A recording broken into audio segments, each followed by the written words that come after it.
The Prelude. William Wordsworth. William Wordsworth started writing this poem in the year 1799 and he completed it in the year 1805. But it was published posthumously, that is after his death, in the year 1850.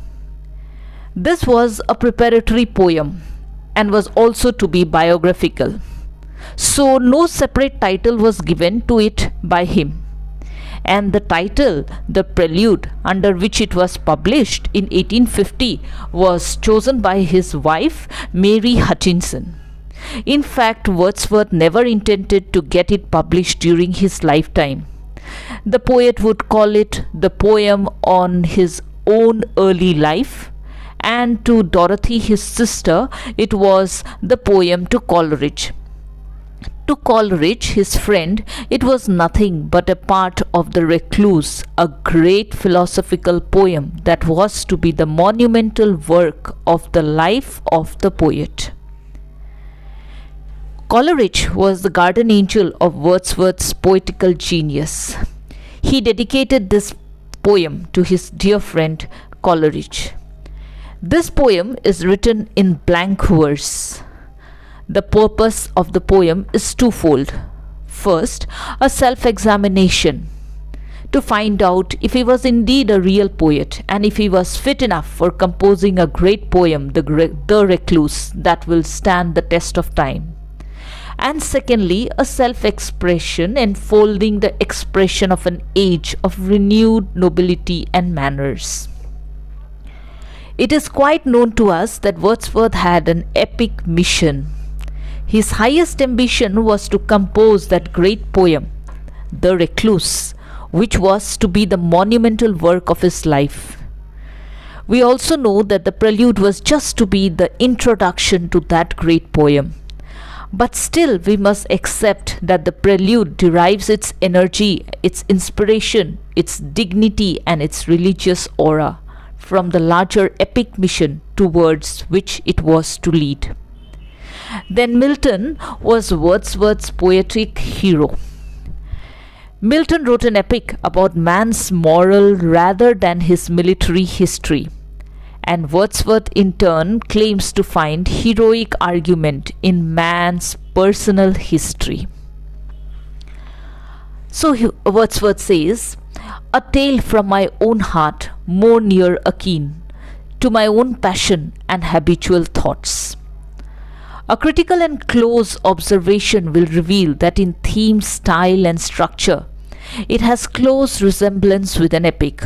Of course, the theme here in this poem is the loss of the paradise of the childhood, then to regain that blessed stage through highly developed power of imagination and mystic experience, that is the spiritual experience of inexplicable delight through contacts with sublime and beautiful aspects of nature. The title of the poem is The Growth of the Poet's Mind. The growth of the poet's mind, which clearly points towards the same idea. It conducts the history of the author's mind, reveals the growth of a poet's mind. Of course, he has called his poem biographical, but still it is never that in a straightforward and chronological way. Here, the events never follow each other in order in which they happened, and the poem is shaped by a kind of internal logic of the growth of poet's mind rather by the sequence of external events. For example, in the Prelude, an account of how he waited impatiently for the horses which were to take him home for Christmas holidays, and during this holiday his family was orphaned due to the unexpected death of his father. This ought to have occurred in book 1 or 2, but instead it has been recorded in book 12. I forgot to tell you earlier that the Prelude consists of 14 books. Again, we find that the actual biographical material begins from line 269 of book 1. Let me give you a summary of the poem. It traces the growth of the poet's mind and soul from his infant and childhood days at Cockermouth in Cumberland and in the grammar school at Hawkshead down to his settlement at Grasmere, where his mind attained its full maturity. In Book 1 and 2, we have mainly Wordsworth's childhood and boyhood experiences amid lovely sights and sounds of nature in the Lake District. In Book 1, we find the child deriving great delight from common sports and pastimes like fishing, bathing, bird nesting, bird snaring, skating, kite sailing, expedition in a stolen boat, and knots and crosses and cards. Almost all these pastimes would take place amidst lovely or sublime surroundings of nature.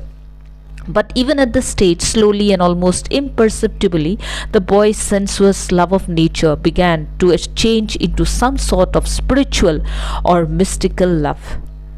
Fair seed time had my soul, and I grew up, fostered alike by beauty and by fear. Book 1, lines 301 to 302, very important. And gradually, the poet, still a boy at school, could commune with the spirit of nature. The first 10 years of the poet's childhood is covered by the first book. During this period, the wisdom and spirit of the universe has been intervenient only. The animal happiness of the boy was, as it were, casually solemnized. In Book 2, the second book, we get the second stage in the relation of the child to nature. Still, they were running a boisterous course, taking part in boating, bowling, and riding excursions. But during this period, from 10 to 17 years, a change came over his appreciation of nature. Nature is more or less consciously sought by him for her own sake. I quote, "And I hasten on to tell how nature, intervenient till this time and secondary, now at length was sought for her own sake." Book 2, lines 200 to 203. He began to love the sun. Gradually he felt some visionary power or creative sensibility within himself, and this visionary power, like a light emanating from within, I quote it, "on the setting sun bestowed new splendor and lent greater enchantment to the sweet singing birds, the murmuring fountains, and to all other glorious aspects of nature." Book 3 deals with the poet's actual residence at Cambridge. He relates his experiences and tells us that he cared not much to be a scholar. It was a period of submissive idleness and uncalled for captivity. Book 4 gives us an account of the long summer vacation when he returned to well-known scenes of his native hills and to his old friends and companions. In this book, we get those beautiful lines that tell us about his realization that he was a dedicated spirit. In Wordsworth tells us about his indebtedness to books and reading in early life. The poet's famous tribute to the great English poets is included in this book, and we get such fine lines, I quote, "And the gentle bard chose the muses for their page of state, sweet Spenser moving through his clouded heaven, with the moon's beauty and the moon's soft pace. I called him brother, Englishman, and friend." Unquote. In Book 6, we get an account of the rest of his university days, but he passes over it lightly. In these days, he felt more lonely, but still nature was sovereign in his mind. The poet tells us that he passed his second summer vacation quite happily with Dorothy and Mary Hutchinson, and also gives an account of the walking tour of France and Switzerland during the third summer vacation.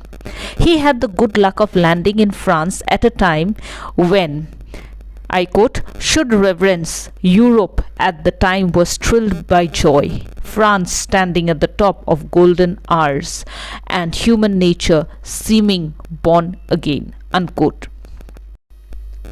Book 7, the account of his walking tour is continued for some time. Then the poet gives us the account of his residence in London, where he moved after taking his degree in January 1791. Here the poet more interested in people around. Unfortunately, the book contains probably the dullest part of the poem, with descriptions of his dull life in London. Book 8, love of nature, leads the poet to love of man. Book 9 and 10. The third movement of the poem begins. In these two books, we find Wordsworth's zeal and enthusiasm for the French Revolution and his strange and exciting experiences during his subsequent visit to France. Book 11, Disillusionment, continues, and it was complete when all the great ideals of the French Revolution were doomed and France entered upon a policy of great military aggression.